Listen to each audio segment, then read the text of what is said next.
Good evening, Southworth family. We're very excited about our presentation tonight. My name is TJ Ledford. I'm the Director of Food and Beverage here at Creighton Farms.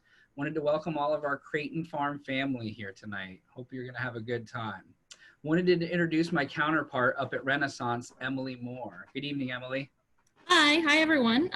Good to see you. I know we have a lot of Renaissance members that'll be on, and Willow Bend's got a good turnout as well. So we're very excited to have all of you here. We have a really awesome tasting organized for you tonight, and I hope you all have a wonderful time and enjoy all the wines.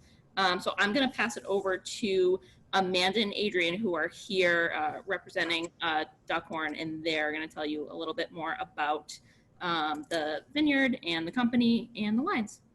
Wonderful. Thanks so much, Emily and TJ, for having us.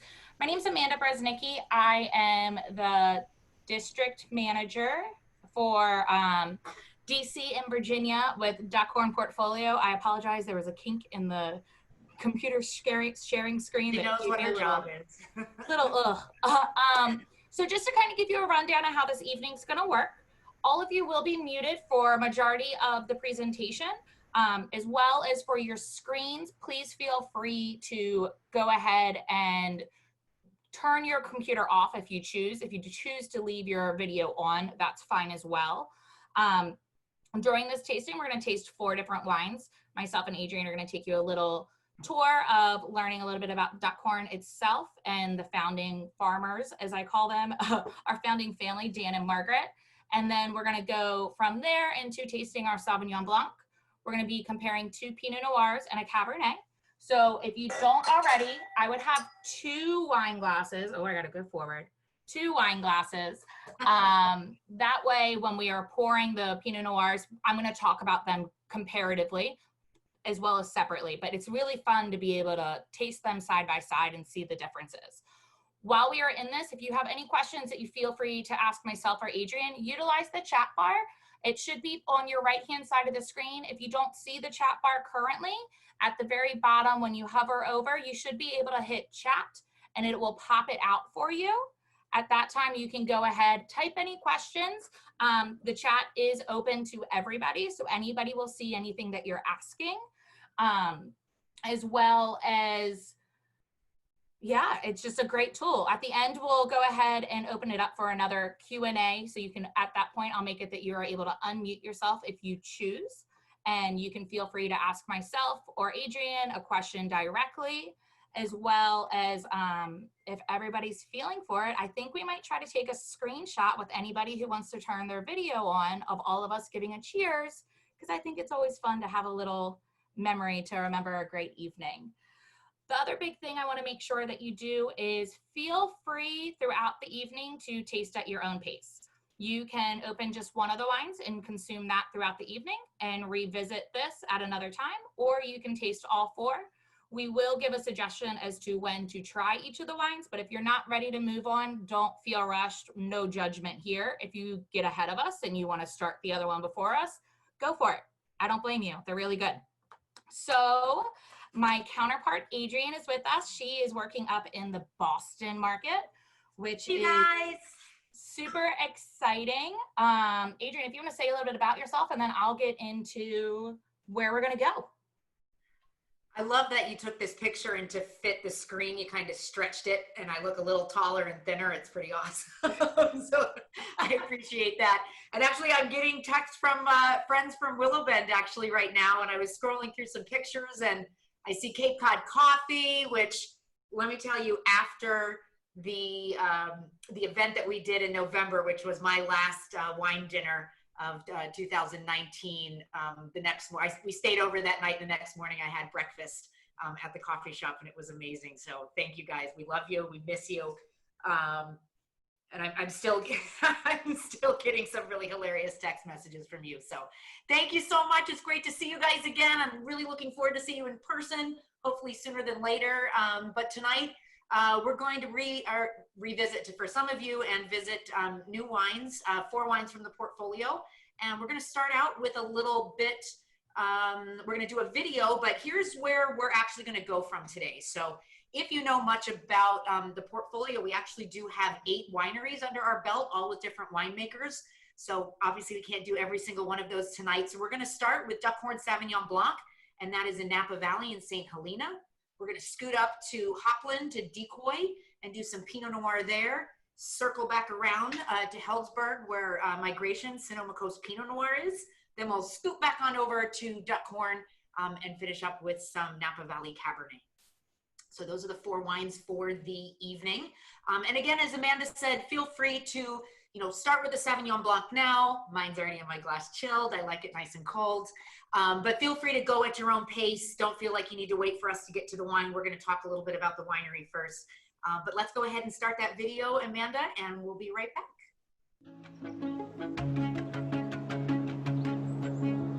I think what maybe sets Duckhorn apart is we've worked for 40 years to have a legitimate story that denotes high quality, commitment to the land, commitment to terroir, commitment to the process.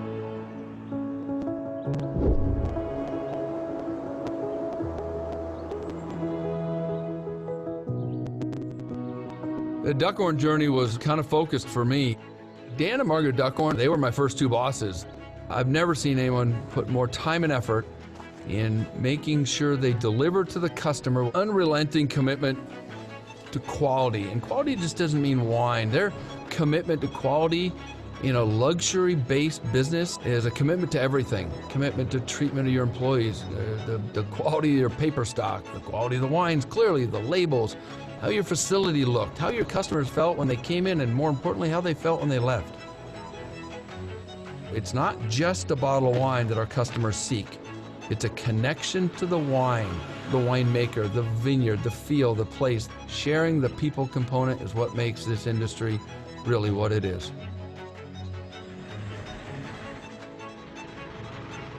One of my greatest accomplishments is I've endeavored to hire great people, and I think I've done a pretty good job at that, and then share my vision, get them to understand what it means to be part of the Duckhorn team, and then let them do what they do best. So I've been now working at Duckhorn Vineyards for over 30 years. I think I'm about halfway through my career. I'm just starting to get good at it.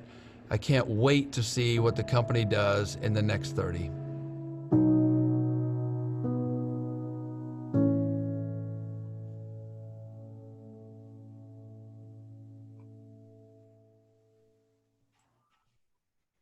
Yay, amazing. I have to say, Alex Ryan was, gosh, Amanda, was it last year that he was given the award of CEO of the Year through Wine Spectator? Yes. It was just an absolute privilege of course, for him, but to work for him in the company. Duckhorn really takes care of its people, so I always like to throw that out there. And I do apologize if either 4-year-old or dog joins my presentation for the night. Hopefully that we'll get through that one. As I said before we started that video, here's our 8 wineries that we own and operate. So the first one was Duckhorn. We did start there in 1976. 1978 was our first vintage. Oh, Amanda's going a little faster than me. Sorry. That's okay.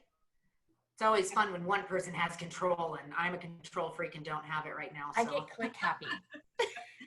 But we do have 8 wineries. So Duckhorn, Decoy, Paradox, Canvasback up in Washington State, Goldeneye and Migration, and then our 2 acquisitions in the past couple of years has been Calera and Costa Brown. So we really do have quite the extensive Pinot Noir program these days. But it all started with Dan and Margaret Duckhorn. So let's go to that slide, Amanda. This part? There we go. Hey, there we go. Dan and Margaret. Oh, now it's back. Oh. So Dan and Margaret. Okay. So Dan actually started his career in Bordeaux, kind of doing a bit of like an internship at Chateau Petrus in Pomerol. And if you know anything about Bordeaux, on the right bank, we're very into Merlot there, and Chateau Petrus was, the best of the best, and he learned his craft there. Came back to Napa Valley and wanted to make Merlot in Napa, which no one was doing. So 1978, that first vintage, you see the picture down at the bottom of the 3 palm trees. So that's the famous 3 Palms Vineyard, which with the Upton family who owned the vineyard at the time, it's now one of our estates. But they made 800 cases of Cabernet, 800 cases of Merlot in 1978. And that's what got Duckhorn started. I always love to show this picture of the 3 palm trees. The one, I guess if you're looking at the same thing I am, the one sort of off to the left there is a little shorter than the other 2, but they are 3 gigantic palm trees in the middle of this massive, massive vineyard up in Calistoga. So it all started with Merlot and Cabernet, of course, Bordeaux varietals. And then the third wine we ever made is actually our first wine we're going to taste. So in 1982, we started with some Sauvignon Blanc. So if everyone wants to give a little toast, a little cheers. Get started with a little Sauvignon Blanc. So our Sauvignon Blanc, just like our passion with Merlot and Cabernet, we do stylistically keep this a Bordeaux style. So you're always going to have a good amount of Semillon. We typically shoot for about an 80% Sauv Blanc and 20% Semillon, depending, the final blend will really depend on the tasting table, the blending table, and what Renee Airy, our winemaker, really loves about the wine. So I think we have another very short video here with Renee Airy, the winemaker, and then we'll come back to this picture.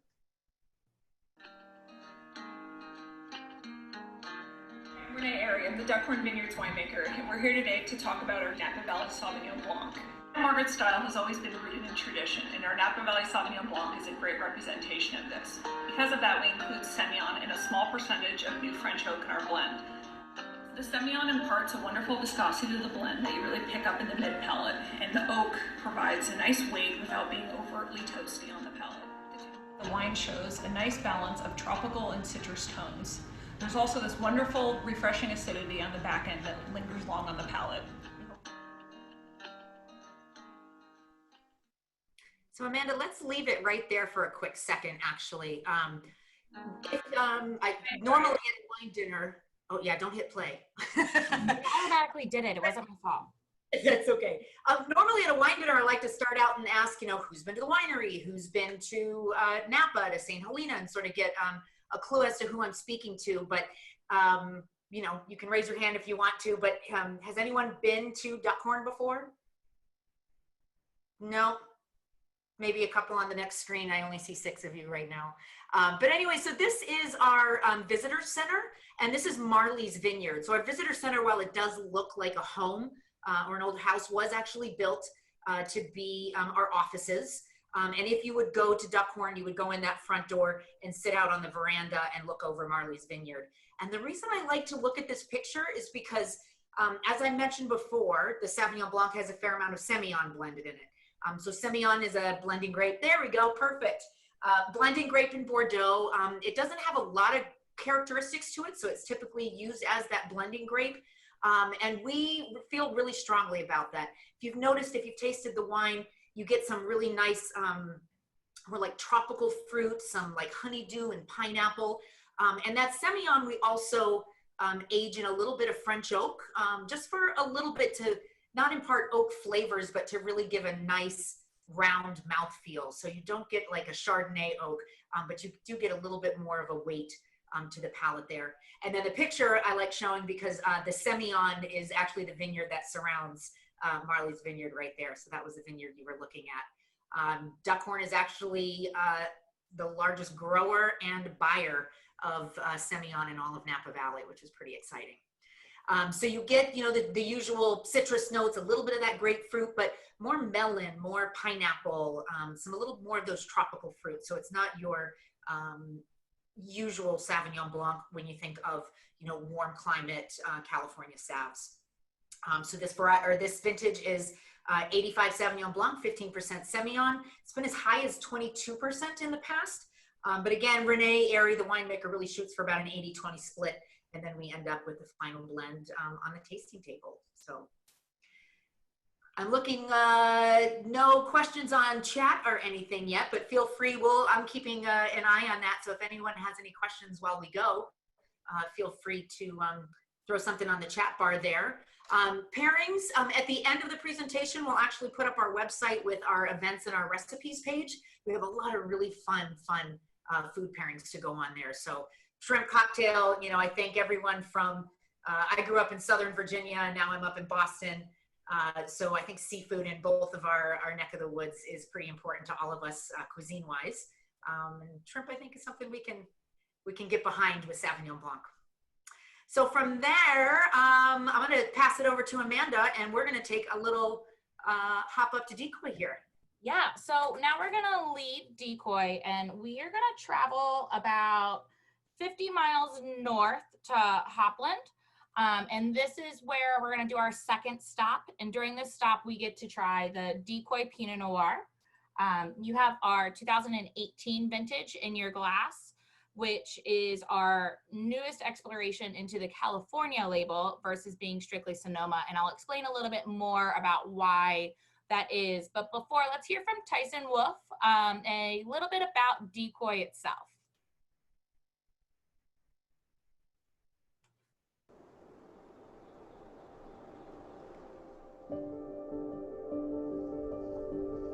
The Decoy story began in 1985. The founders of Duckhorn, Dan and Margaret, were wildlife enthusiasts, and so Decoy began from their passion of the outdoors. Decoy is our entryway into the Duckhorn portfolio. My name is Tyson Wolf, and I am the Decoy winemaker. Growing up in the heart of the Napa Valley, I realized the beauty of the wine world is that ultimately this is your journey with the wine, and Cabernet was the wine that kind of brought me into the wine world. It really piqued my interest. We have a dedicated winemaking team that benefits from the collaboration amongst all the winemakers within the Duckhorn portfolio. We have over 100 acres of estate vineyards in Sonoma County. Our Ridgeline vineyard is very rustic with its steep hillsides and rigorous terrain, which make for really structured, high-quality, concentrated Cabernet. The wines are classically made, they're true to the varietal, and they bring an elegance and sophistication to the glass. Decoy is crafting serious wines for wine lovers everywhere.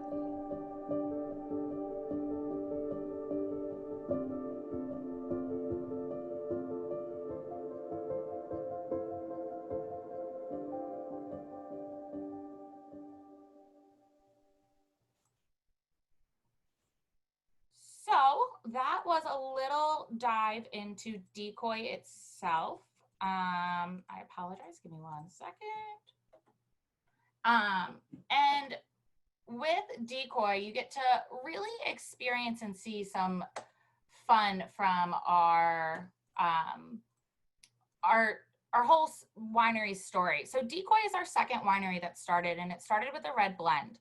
It was originally some of the leftover fruit, not the leftover juice, so the leftover fruit that we had from the Napa Valley Duckhorns Cabernet and Merlot, which led us to starting that. And then we went ahead and started exploring from there. Dan really took on this idea of going ahead and making a wine that everybody could enjoy. So it's Duckhorn's label itself is a very elegant label. And with that, it's a luxury. And with that being the luxury, he wanted to make an everyday wine for an everyday person. So he went ahead and started with Decoy. And when he did, we made now 8 wonderful SKUs underneath this label. I'm sorry, it's now 12, adding the sparkling on the top of my head. We were able to start doing things like adding sparklings, and we made our, I apologize, I'm having a computer issue, which is making me talk and click at the same time. We purchased a property called Ridgeline. You heard Tyson speak of this. So Ridgeline Acres is 400 acres. Of Ridgeline, only 89 of them of those that land is planted acres. Majority of that is Cabernet. Why am I talking about that? So all of our winemakers work together in Decoy. So that means that Tyson and with the Pinot Noir, Tyson, Dana, who does migration that we'll speak to, and Katie, who does Goldeneye, all work together to produce this beautiful Pinot Noir. Why do we have California on the label? This Pinot Noir is primarily always going to be a Sonoma Coast, Sonoma and Central Coast focus. Majority of it will be that in the bottle. You're looking at about 60%. At the same time, we have the ability to access some really, really great sources of other Pinots throughout California. So we're able to bring down some of our Goldeneye Pinot Noir and add it to this bottle and bring some Pinot from Napa. So in your glass, you have this Pinot that is, to me, a great expression of what Pinot from California is. You have 100% Pinot Noir. You're able to see that beautifully on the color of the wine, as well as it does see 100% French oak for about 8 months. So by doing that, it's really just letting the wine just start to explore and touch to what it can do. You get a lot of great raspberry and strawberry on the nose. And in your palate, you get these subtle hints of tannins that kind of come, but they don't overpower your mouth. It's a great wine to pair with food, and it's also a wonderful, just everyday drinking glass of wine. So that's a little bit about Decoy. So next we're gonna go down to migration. So this is the really fun part, and if you feel I rushed through Decoy, I apologize. But we're gonna kind of talk a little bit more about that as we talk about migration and we get to explore the two wines together. So I'm gonna migrate down to migration so that way you can go ahead and learn a little bit about what Dana is doing there. Dana was actually the winemaker who was running Decoy, and now she runs Decoy and migration. So you get to see somebody who is doing two completely different areas, but that are also very much similar at the same time. So first, let's listen to Dana.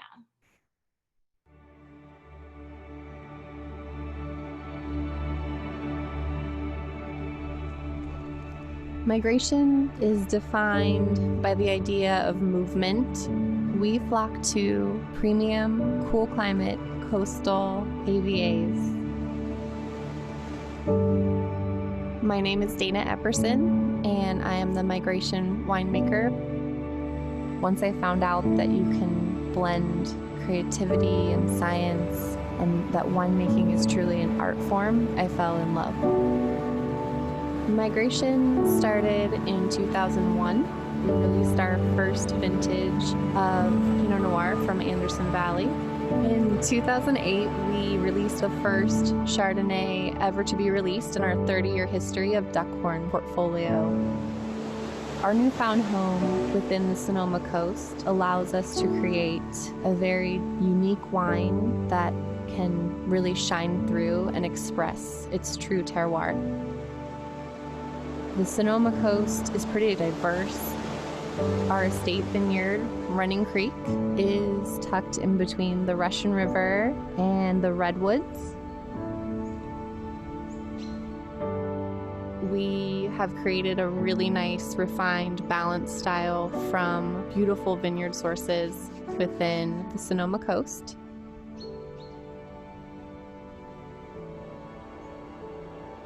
The migration wines are refined, they're classic, they are balanced, beautiful, and true to place.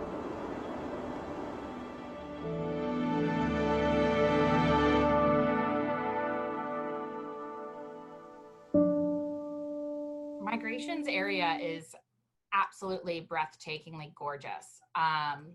It's one of those things that I am shocked every time I see a photo. In the background of myself is actually what the fog looks like in the morning, which I think is super cool, of the Ridgeline. And on their screen right now, you see our new tasting room that is going to be open eventually once we all get to experience each other again. So the cool thing about migration is it's super small lot. It's harvested by hand. It then sees 8 different cooperages in which we blend from. Where migration itself has kind of taken its own migration. As you heard Dana said, it started in Anderson Valley, then we came down to the Sonoma Coast, and we made the first Chardonnay after 30 years of being in business. And we started off as a Napa Valley brand. And for not to have a Napa Valley Chardonnay, you're kind of like, oh, wow. Dan didn't want to make Chardonnay, which he eventually gave in to Margaret and did. But we started with Migrations Chardonnay, which was the Sonoma Coast Chardonnay. And then we continued to do our Pinot Noir adventure down that way. So the thing that makes this Pinot Noir shine so bright is those cool fogs, as well as it gets a really good amount of rainfall, which is perfect. Pinot Noir is that grape that you can kind of think of as that third child. They're a little difficult. You love them dearly. They know how to press every single button and how to challenge you. That's what Pinot Noir does to every single winemaker. It challenges them every single day because it's very temperamental and it looks for a specific thing once a specific day, but you're not giving it that day, so it gets upset. And that's kind of like the best way to relate it is think of that difficult child that you love dearly and they turn out to be absolutely amazing and you're so proud of them, but raising them made you want to pull your hair out. So we went ahead, and now in your glass you should have Migration. I highly suggest taking a sip of the Decoy, taking a sip of the Migration, comparing the two yourself of how they taste. Migration to me lets you see exactly what a specific region is, meaning you really get to taste your Sonoma Coast. You taste that sandy soil. You get to still have all those beautiful berries that you get out of the Decoy. But at the same time, you're kind of going a little bit more in depth. You're diving a little bit deeper into what this grape can do. This is a special bottle in my eyes. It's one of those bottles that I would drink on a Thursday, not on a Tuesday, because it's almost Friday. Decoy, it's like a everyday drinker. So the Migration to me,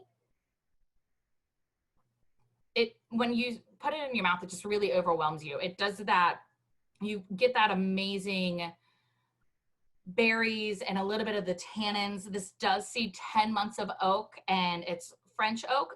40% of that is new. That's a lot of new oak, especially for a Pinot Noir. What does new oak do compared to just regular neutral or second time use? When wine's put into a barrel, or really any spirit, so think about whiskeys in this aspect as well, or tequila, when you put a liquid into a barrel, the wood is going to absorb and push the fluid back out. So as the temperature rises and falls throughout the day, it's absorbing the wood and pushing, the wood is absorbing the liquid and pushing it back out. When it absorbs that liquid, it's adding extra flavors to it. You get some of that vanilla, you get some of that more leather, charcoal taste to it. So that's what that is doing. When I said 8 different cooperages, that means that it's 8 different styles of wood in which it's trying. So it's really something awesome. And Migration's done its own migration, but at the same time, you see the birds flying on the label. Where we are in Migration on the Sonoma Coast, we are in direct line of the Pacific Flyway.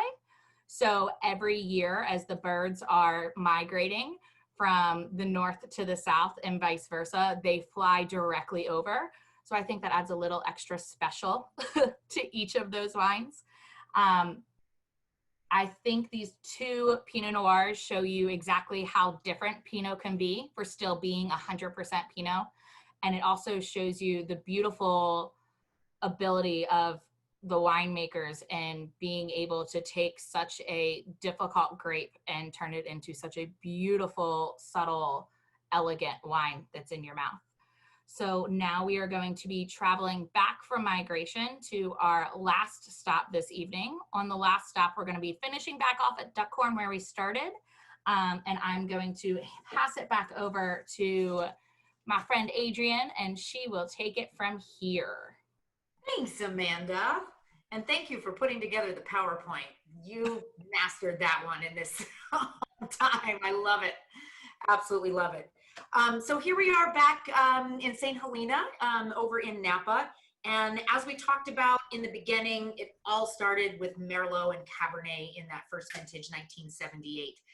So while the next event that we do, I hope to try the Merlot, we're going to go for the Cab today. I chose the Sauvignon Blanc and the Cabernet to open myself. 4 bottles was a bit much to tackle with one person. So here we are on Cabernet. So predominantly estate fruit. We actually do have 7 different estate vineyards throughout Napa Valley that go into both our Merlot and our Cabernet. Predominantly the fruit that goes into this wine is from Rutherford and Calistoga. Calistoga is actually where that Three Palms vineyard is. It's a really hot vineyard up there. Also getting a little bit of fruit from Howell Mountain, Oakville, and Yountville. This wine sees 16 months. So where the Pinot Noirs were 10 months, 12 months, not going too much further over that. We're getting into a little bit more and a little more new oak. But I still think that the Duckhorn wines are very classic Napa Valley style. They're very elegant. There's a lot of wines out there, nothing wrong with them, but they have a little bit more of that new oak to them, where we really like to showcase the fruit and what Mother Nature can do. So about 50% of the wood that we use is new. And then we have a lot of 1, 2, and neutral 1, 2-year-old barrels and neutral barrels. And so that gives us the opportunity to age in barrel without inflecting any too much of those oak flavors, as Amanda was talking about. So hopefully you guys open this up and let it sit for a little bit. If we're all on the 2000, right now, I'm pretty sure that everyone up in Massachusetts has a 2017 Cabernet. We literally just turned over the 16 to 17. So I'm actually drinking the 16 because it's absolutely delicious. The breakdown is pretty similar. So the 16 is 86% Cab, 8% Merlot, a little bit of Petit Verdot and Cab Franc. The 2017 is 87% Cab, 12% Merlot, and a little bit of just a touch of Cab Franc and Petit Verdot. And again, normally if I was at a wine dinner in front of you, I would ask everyone, you know, who knows their Bordeaux varietals. So in Bordeaux, the 5 Bordeaux varietals that you can put in a red wine are Cabernet Sauvignon, Merlot, Petit Verdot, Cab Franc, and Malbec. We don't use a lot of Malbec. Renee Airy just doesn't use a lot in the majority of her blending, although it does come up here and there. Three Palms is about 80 acres. I think it's specifically 82 acres. About 50% is dedicated to Merlot, good chunk of Cabernet in there, and just a little bit of the other 3 varietals. But we do grow all 3 and use all 3 in our wines. So everyone take a sip, smell. What do you guys think? Play Renee's video while everybody's tasting. I'll go ahead and let her talk a little bit. Beautiful, perfect timing.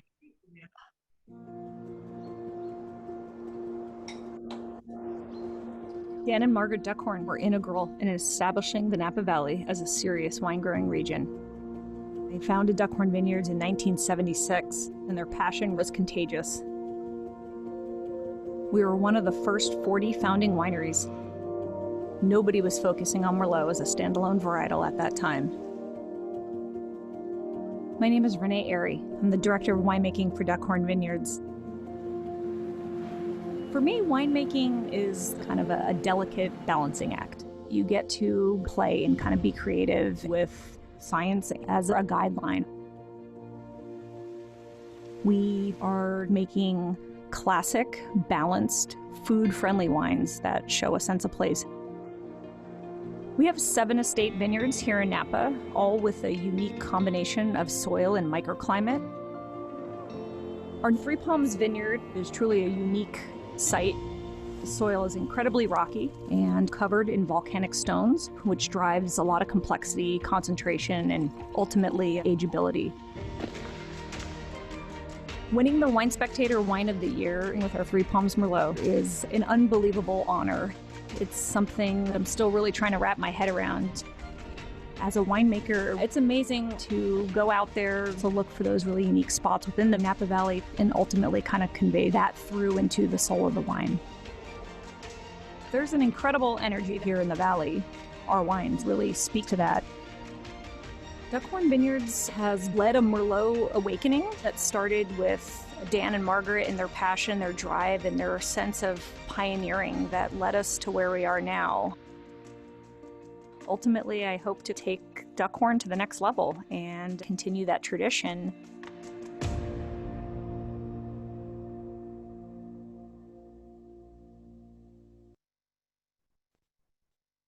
Amazing. I am like homesick watching these videos. Oh my gosh, Renee is just so lovely and so talented. Amanda, thank you for including that. TJ asked a question. Amanda, let me ask you, do you, your Cabernet at home, do you have the 2017 yet? I do. We do. Have you had it? Yeah, so both of my DC and Virginia are both on 17. Awesome. Because I had one restaurant fall in love with the 16 and they literally purchased all of it, which is fantastic and makes my heart smile. But I think that speaks volumes to how awesome these wines truly are, and the aspect that somebody will want to have that much stock of one specific wine to be able to bring to you, I think is special. That's awesome. So I was watching this, the chat bar over here, and TJ, thank you for asking. Great question. Everyone, I'm sure, remembers in 2017 the horrific fires that we had up in wine country and all throughout California. And I have to say, you know, there was definitely people, winery facilities that were affected by the fires. The good thing about it was the timing.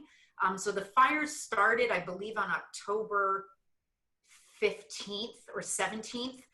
So when you look at white varietals, red varietals in our neck of the woods and the time of year that we're actually pulling the grapes from the vineyards, Sauvignon Blanc, Chardonnay, those white varietals are going to start late August, September. And then through that time in October, you're pretty much already picked. I want to say Napa Valley in total was about 90% picked when those fires started. We were even further on with that. We had a little bit of Cabernet over in Sonoma that we hadn't picked yet. And those, the grapes that were still there, we did bring them in. We honored every contract that we have with growers. So even if we did have smoke tainted fruit, we didn't use it, but we still fulfilled our agreements with all of our grower partners relations that we've had years and years of contracts with and relationships with, which is very important to us. And really, I feel like the most damage that was done was to the local community. Santa Rosa was just flattened. I mean, if you saw, I mean, it was just absolutely horrific what we were seeing on the news. So Duckhorn actually did a big fundraiser and ended up donating a lot of our proceeds from the wine clubs and from the visitor center. And we ended up donating, I think it was $350,000 to Habitat for Humanity, and really helping the neighborhood and the people of Napa that were so truly affected by the fires. But when it really comes down to the wine, the time of year, most grapes were picked, most were in fermentation tanks at that point. You may see some of those, I don't want to say necessarily lesser expensive wines, but some of those wines where like bulk juice was made and then is sold off, or wine is made and sold off. You might get a little smokiness out of it, but I really don't think that you're going to notice anything on the 17 vintage. I think we're going to go right through it. If anyone remembers the fires from 2008 that were up in Anderson Valley, those happened in, it was either April or June, but like the worst time of year. And those fires actually ended up with smoke sort of filling the rolling hills of Sonoma County and especially Sonoma Coast. So you got a lot of these really great Pinots that kind of had this like funky barbecue note to it, which funny enough, some people absolutely loved and wondered why the wines didn't taste like that ever again. But it was really because of the time of year, right when the grapes are growing and needing everything from Mother Nature that they need, that those fires came along. So I think the fires this year challenged the winemakers in a different way. Instead of trying to figure out how the fire itself would affect the grape and the flavor that it would be producing, they were challenged in the aspect that it was in the tanks. So we have this beautiful thing called technology nowadays, where they now had to figure out, do I just let wine do what it's supposed to do? Which is what majority of our winemakers did. It's, you know, you still have to make sure you have your generators going to try to make sure everything's flowing, but at the same time, wine will always turn out to be wine. That's the beautiful thing about it. It started way before technology, and they had all these fancy gadgets to make sure it stayed within their perfect temperatures. So I think it's a great vintage because it challenged the winemakers in such a unique way that it made everybody stop and think in the wine world. Very good point. Very good point. Yeah, we had the generators going, and there's a great story of our former Paradox winemaker, Don Laborde, who was literally ran through vineyards, through the fires when he couldn't get to Paradox, which is where Three Palms was fermenting in tank, and literally took a forklift and hand turned over all of this wine, and it ended up being amazing. And Alex Ryan was so incredibly happy about the whole scenario. But yeah, I wouldn't be concerned about the 2017 vintage, and hopefully everyone's tasting that wine right now and can agree that the wine tastes pretty good. TJ, do you have it in your glass right now? There you go. And how is it? Excellent. I know you're muted right now, but I can see unmuted him. Yeah, it's absolutely delicious. Absolutely. It's very smooth. This is great. Wonderful. I mean, the wines that we make, I mean, they are vintage specific. They are going to change slightly every year. But you'll notice that the blend is just slightly different. 86% cab on the 16, 87% cab on the 17, and then 8% Merlot, 12% Merlot. So we're always looking to hit that style. And so it may change depending on what the fruit gives us that year. But for the most part, we're really trying to create wines every year that are in the style of the winemaker and of the label. So Renee Airy, I think, pretty much hits it on the head every year. And then actually, I got one other question from my girl Margot over in Cape Cod. Hello, the O'Briens. Thank you for joining us today. So excited to see you here. And her question was about all the female winemakers at Duckhorn. So as you can see with the page that's up on your screen right now, we currently have 3 head winemakers. So Renee Airy, which is Duckhorn, she's been with us since 2005. Her first year of head winemaker at Duckhorn was 2014, and that was the year that the Three Palms won Wine Spectator #1 Wine of the Year. So rocking it there, Renee, with that little bit of history. Dana Epperson has been with us for quite a while as well. She was the Decoy winemaker before she went over to Migration, and she is actually the head of winemaking in Sonoma County for us. And then Katie Larwood is our Goldeneye winemaker. She's been with us for quite a while as well, and has been head winemaker up in Anderson Valley at Goldeneye for a few years now, and she's absolutely amazing. And then along with that, though, we also have a lot of assistant winemakers and people on the winemaking teams that are also female as well. So hopefully we'll be able to do another tour of Duckhorn one day, and we'll have all of our female winemakers with us. One of the beautiful things about our, all of our wines and our winemakers is, I think it's what Dan and Margaret refer to as like the Duckhorn magic. Each of our wineries have their own winemaker, are treated as their own entity. They all have estate fruits to them as well. So instead of having one winemaker who does multiple of the Duckhorn portfolios, everybody has their own identity to who they are and what they get to produce for Duckhorn, and put their own little stamp of approval on it. And I think the Decoy also links back to that in the fact that they all have a little bit of a say of what they're masters at. So like Renee, where she's the master of the Bordeaux varietals, will always help with the Merlot and the Cabernet on the Decoy line. And they get to have that conversation to support what they're really great at, but also just give information back and forth. So I think that's something that's beautiful and unique about us compared to some other wineries. I love it. Absolutely. One other question here from Kyle. Thanks, Kyle. Can we explain neutral barrel versus oak? So essentially you get a new barrel from the cooperage, wherever it's coming from, whether it's American or French. We actually use pretty much 100% French oak throughout the Duckhorn portfolio. My guy, our winemaker, Brian Rudine, up at Canvasback in Washington State, uses a little bit of American oak. They impart different flavors. Sometimes like American oak can be a little bit more like vanilla, give you those like nice sweet caramelly notes. And where French can maybe be a little bit more of like a spice rack. I've heard it described before, a little bit different. But neutral versus new. So when we say like, so the Cabernet that we're having right now is 16 months in French oak. 50% of those barrels are brand new, never been used before. But then we'll use them the next year and the next year and the next year until we consider them neutral. So at the point that they're neutral, we're allowing the wine to age in oak, but not impart as many flavors, as many rich flavors. And so it just helps the wine do its thing, do its little fermentation, you know, continuing fermentation there without adding any more additional flavor. So it's really a choice from wine to wine, from winemaker to winemaker, on how much new oak that you want to use. Most of our portfolio, I mean, I would say on average is about 50-50. Pinots can sometimes be like 40% new oak, and then you get some more 1-2-year-old barrels down to neutral barrels. So hopefully that explains your question. Feel free to chat with me a little bit more and let me know if you have anything else. Yeah, the other reason some people will put, and by some people, I mean the winemakers also still continue to use the barrel even after it's not adding the flavor. It does change the complexity of the wine. It makes it a little bit more round and softens the wine.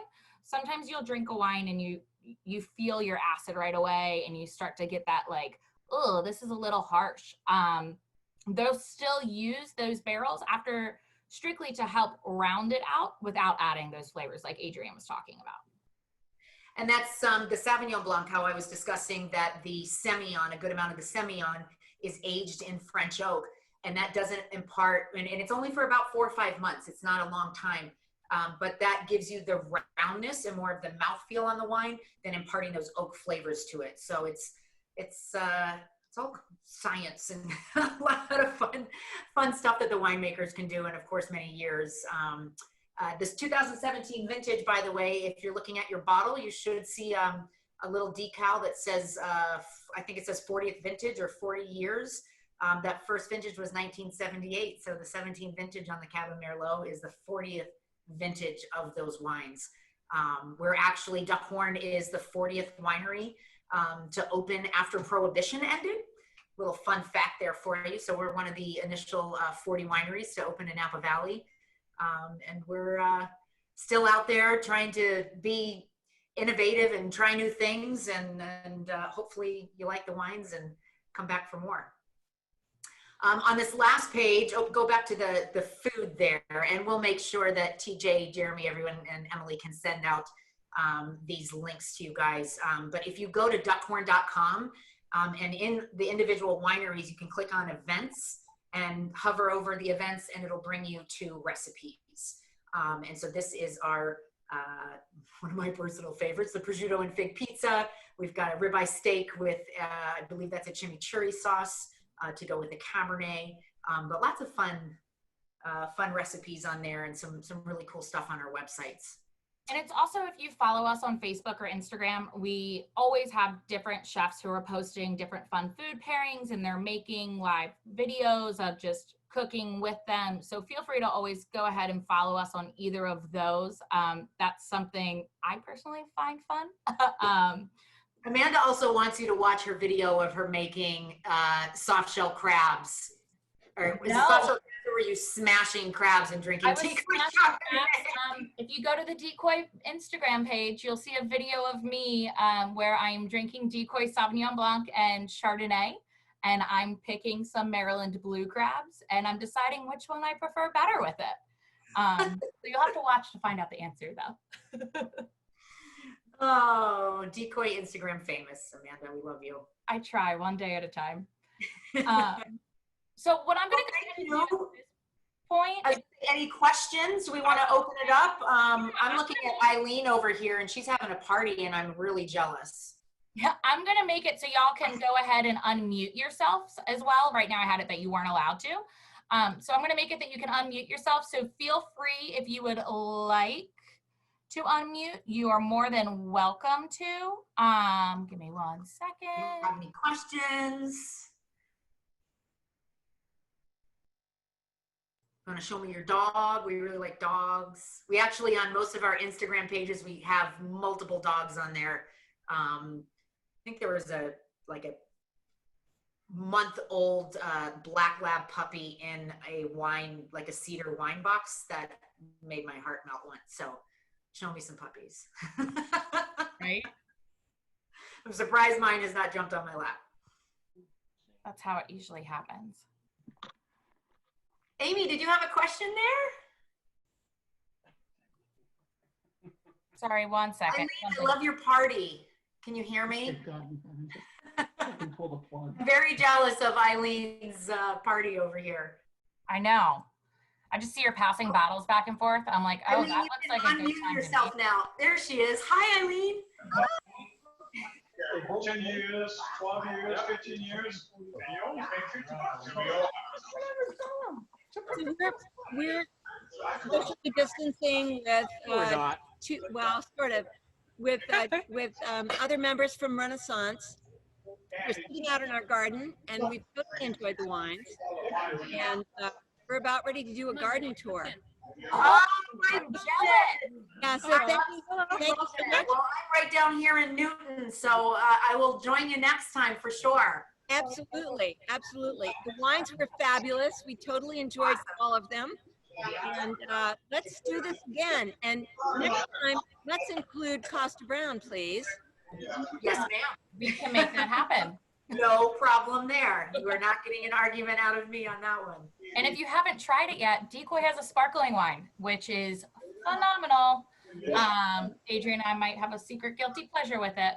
So maybe we'll record that to toast off and have everybody have a good little group chat. So, I'm sorry, so tell me about the name of the sparkling wine. It's under our Decoy label. So it's the same label as the Pinot Noir. Yep. Got it. No, the food in Spain was awesome. We went to Spain. Let's see if I can. Oh, yeah. It's the sparkling's done in method champenois, and it's a brut sparkling. It's absolutely phenomenal and delicious. And is it available in New England, in Massachusetts, New It Hampshire? most certainly is. Absolutely. All righty. You had the right answer. Oh, good to know. I live Bubbles here. makes people's hearts smile. Well, Awesome. thank you Well, again, enjoy the everybody. gardening tour, Eileen. Thank you so much for joining us. Hey, this was great. It was not only a great opportunity to learn about Duckhorn wines, and I've been following Duckhorn for probably 20 years, so I'm well familiar. But it was also an opportunity to get together with some friends and socially distant and share wine and some conversation. So thank you. Wonderful. Thank Wonderful. you. We appreciate everybody taking their evening out to spend it with us. Thank you. Very nice. Cheers. Cheers. You're welcome, you guys. Cheers. Thank you for leaving. They can, that's why I turned them on.